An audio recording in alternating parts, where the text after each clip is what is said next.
Hi, I'm Dan Hernandez. I'd like to welcome you to this week's episode of Sport Fishing. Well, today we're back down the beautiful East Cape. We'll be fishing out of Hotel Palmas de Cortez. And right now we're outside of Fraley's. We're going to start off trolling, looking for some Marlin and Dorado. Fishing with me today, I have a very special friend, Rocky Carroll. Hey, Rocky, thanks for coming out. My pleasure, Dan. You know Rocky from NCIS, but what you don't know is he loves to go fishing. He fishes with me often on my boat. Today we're going to come out here. It's Rocky's very first time fishing offshore down here in southern Baja. We're going to try to get him a Marlin, trying to get him a Dorado. We get lucky, maybe even a rooster cruise. So stay tuned for this week's exciting episode of Sport Fishing. I'm Dan Hernandez and I live to fish. All right. I have been fishing along the Pacific coast my entire life. Oh! Let me bring you in the action and share with you some great fishing tips along the way.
He's got him up there. So Rocky's on this Marlin. It's his very first one ever. His first time fishing down here in southern Baja. And been bugging him for a couple years to come join me. Most of the fishing we do together is at Catalina, out of Long Beach, stuff like that. So I want him to try different type of fishing. And we got a nice billfish going here, over 100-pounder. You only need to catch one of these days. No, you want to get like 5 or 6 of them. There you go, just like that. Pull up and wind down. You don't have to be really fast, just want to keep pressure on it. When he sees the boat, he's going to take off again. So would I. Hopefully he'll jump a little bit for us. I'd run too.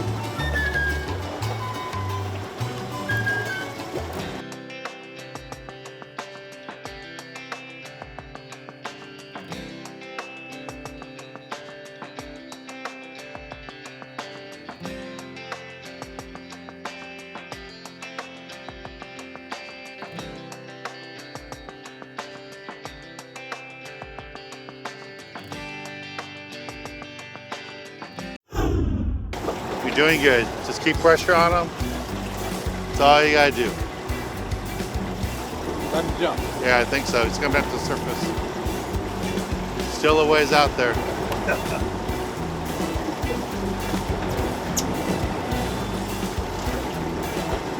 You can feel them when they start running up toward the surface. Rocky's been on this fish for a little bit, and he's probably got another 30 minutes to go. So let's take a little break from the action out here in the Don Julio, here at the beautiful East Cape, and and show you the hotel that we're staying at, the beautiful resort, Palmas de Cortez. We'll be right back.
Oh my goodness.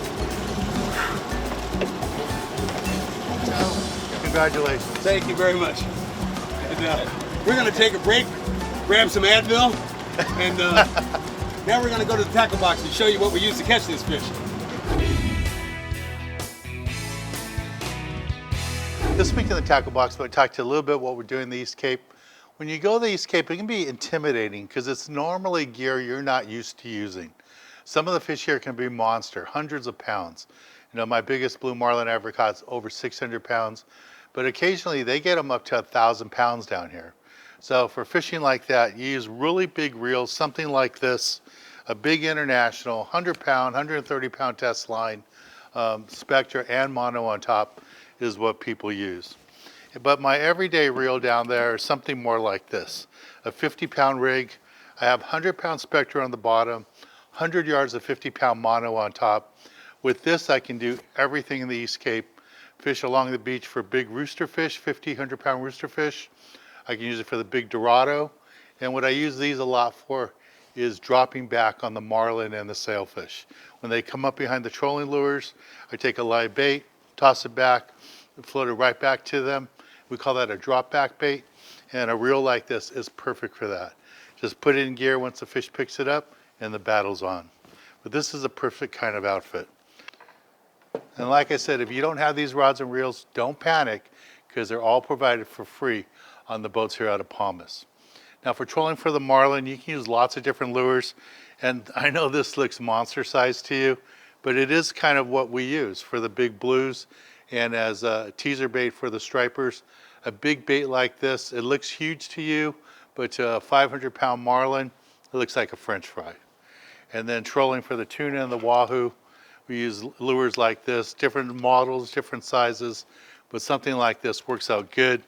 Again, if you don't have any of this stuff, don't worry about it. It's all provided by the boat. The one thing I would bring with me is my boomerang tool. That way to help out the deckhand, cut lines and stuff. It works out really nice, it's convenient, and nothing cuts Spectra, cuts mono, cuts leaders better than a boomerang tool. Well, this is the basic gear you need for this type of fishing. Let's get back on the water and show you more exciting action right here on Sport Fishing. We got the Marlin on the line, buddy. Good start. There he goes. There he goes. Jump. There he is, right there. Color. Here's a jump. There you go. Okay, leader.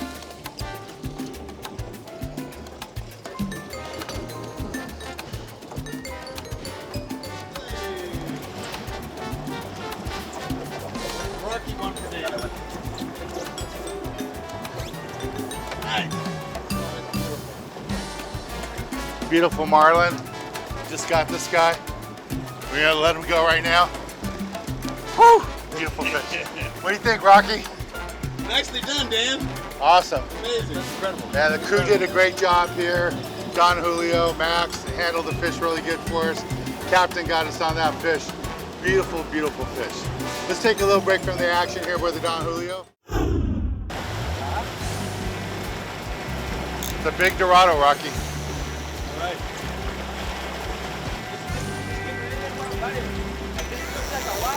Oh, it might be a Wahoo?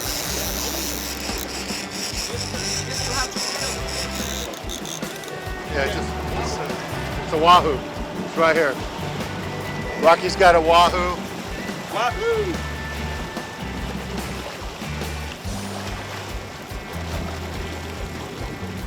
Very rare fish to catch here. It's a nice Wahoo too.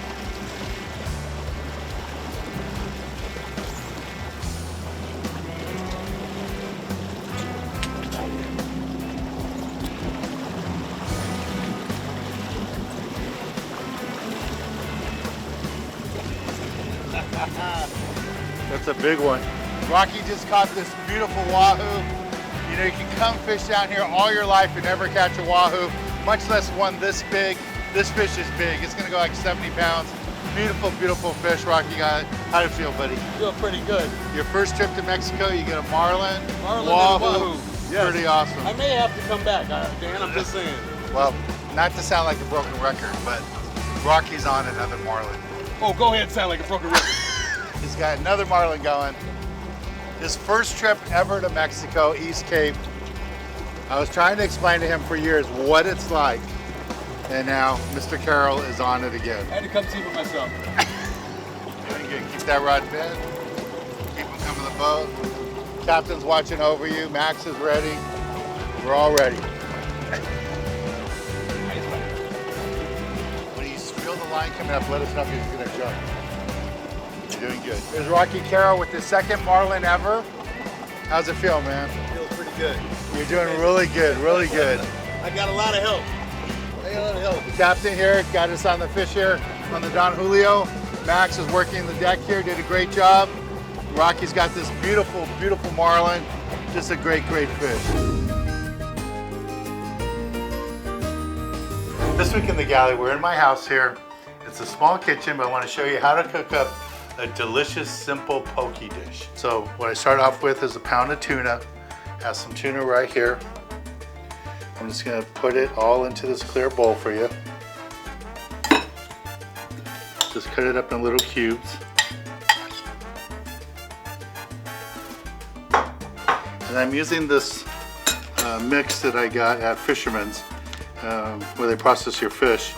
They have these kits already made out for making poke mix. So I'm just gonna take 3 spoonfuls.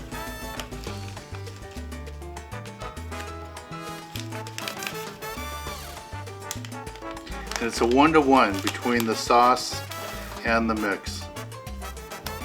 So this is the sauce I'm going to use, and it's really nice to have it already pre-made. You don't have to get all the ingredients, mix them together. There's like 6 or 7 ingredients in here. So I'm just going to take 3 tablespoons here, fill it up. So however many spoonfuls you do of the spice, you do the same with the sauce, and you just mix it all up. It's looking really good, and this is all there is to it. It's really simple. What's really nice about this pre-made package, you don't have to add all the different ingredients, mix them all together. It's ready made for you. You just pull it out, put it in your spoon, and the same thing with the sauce. Really can't recommend it enough. It's really nice and convenient. I've done this a few times to watch football games, baseball games.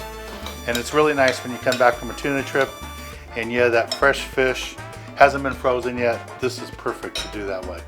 Now to finish it off, there's lots of ways you put it on rice. You can just eat it straight like this. What I like to do is make little tostadas. So I have my little tortillas right here, hard tortillas. And then all I do is take some of my poke, put it right on top.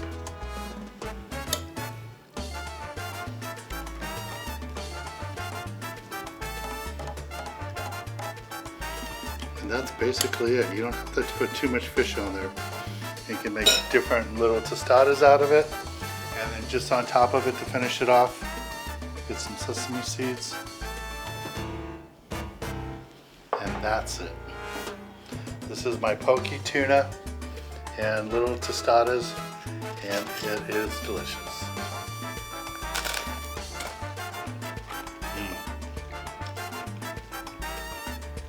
Another good thing to do, make this up, put it in the refrigerator for an hour or two, that all those juices get in there. I'm telling you, just doing it this fast, it's really good too. Well, let's get back on the water and show you more exciting action right here on Sport Fishing.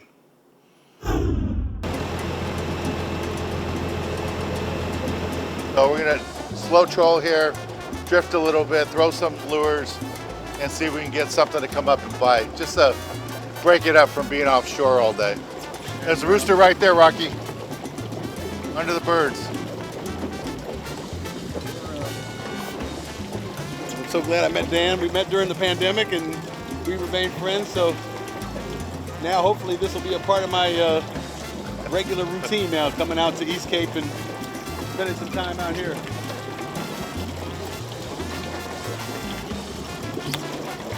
If I could land a rooster fish while I'm talking to you, that would be icing on the cake. No, you got him. Keep the rod bent. It's right there, rooster fish. It's a little rooster fish. Next.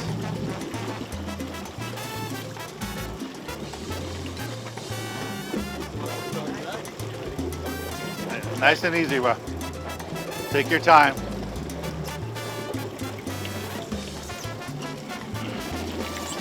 There you go. Beautiful little rooster. I didn't know what Yeah.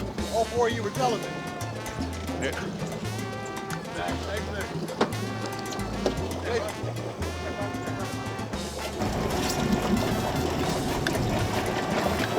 There you go. Keep the rod up.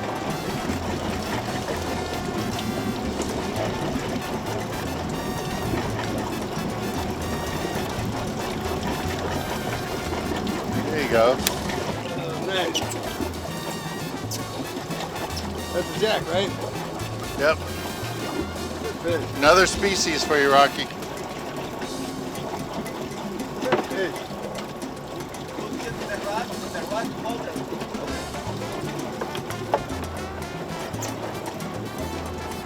Nice fish. There's another species of fish that Rocky caught. Never caught before, Jack Crevel. Nice little one. Good Jack, job. nice to meet you. All right, he's going back home. Just let him go. He's going back home. All right. That was fun. Good job. Thank you. So, Rocky, how'd you like this experience come down to Baja? It's pretty incredible. You know, I grew up fishing in freshwater ponds, farm ponds, lakes. And 33 years ago, I moved to Southern California. I had my first experience, you know, fishing saltwater, charter boats, but nothing of this magnitude. So this is really incredible. So I'm glad I didn't do it earlier in life. I enjoy it more now at this stage, I think.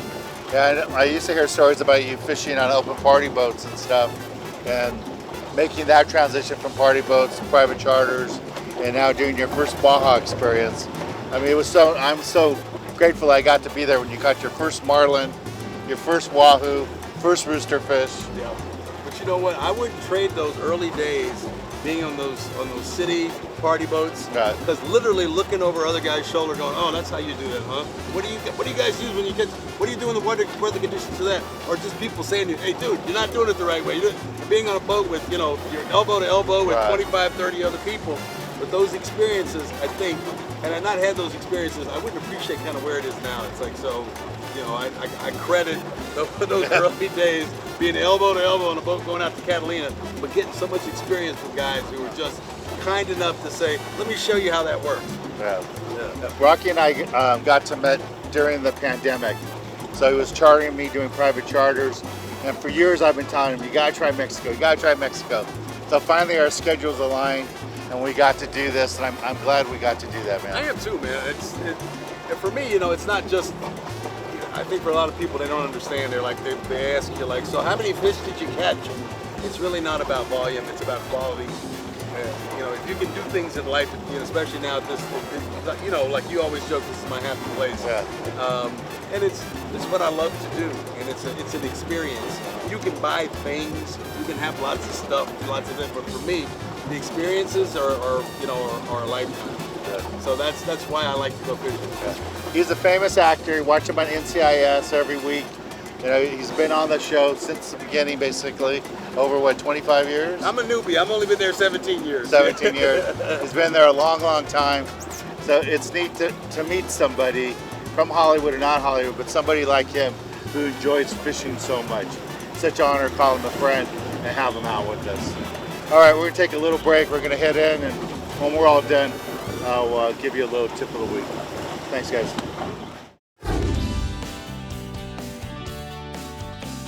This week's tip of the week, I really don't want to talk to you about techniques or anything. Just the thing I always tell you guys, life isn't about days lived, it's about the number of days remembered. And fishing with a friend like I did today with Rocky is a day I'm always going to remember. You know, if you only fish 10, 20 miles from home, you haven't really experienced that much. You need to get out, try different locations, like here, beautiful Palmas de Cortez, East Cape. Come down here, go fishing, come out fish with the crew here on the Don Julio. These guys are great, they do really good. And Rocky, for your first experience, how was it, man? It was incredible. It was really incredible. I mean, I've been fishing for a very long time, right, but this is Baja experience. Baja experience is on a whole different level. And you know, you may say to yourself, hey, I'll do it sometime when I have a little bit more time or when I retire, whatever. But the thing we've learned in life is that nothing's promised to you. Tomorrow's not promised to you. If you can do it today, you can do it. You know, do it. Don't put it off, because you never know how much time you have. So yeah, and life is just about building memories. Absolutely. Just perfect experience we had fishing together. We fish a lot together at home, but travel together and do this is pretty awesome. I'm glad to call Rocky a friend. And I want to thank the Van Warmer family for inviting us out. I want to thank Sean, the owner of the Don Julio, for letting Rocky and I use his boat and fish on it today. We just had a great time. Look for the Don Julio on their website, and Van Warmer Resorts, check them out too, for Palmas de Cortez. For Rocky and myself, I'm Dan Hernandez. Hoping you enjoyed this week's episode of Sport Fishing, and I hope you join us again next week as we go looking for more of the best in sport fishing. Thanks, man. My pleasure. Thank you. All right. Thank you.